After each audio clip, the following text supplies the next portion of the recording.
Saindo todos em português, todos aqui no Brasil, né? Isso, tudo no Brasil. Maravilha. Simone Magno, muito obrigada. Obrigada, Tânia.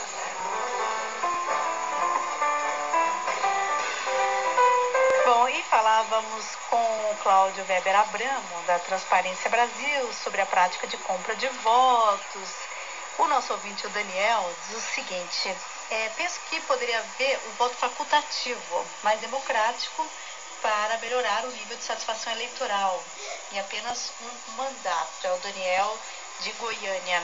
Pois é, será que o voto facultativo pode reduzir a compra de votos? Tá aí uma questão. Temos agora no horário de Brasília, 10h46. CBN Noite Total. Rádio CBN, ZYD 464, FM 92,5 MHz e ZYJ 459, AM 860 kHz, Rio de Janeiro.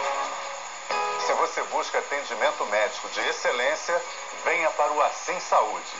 Tem as estreias de Fogão e Mengão.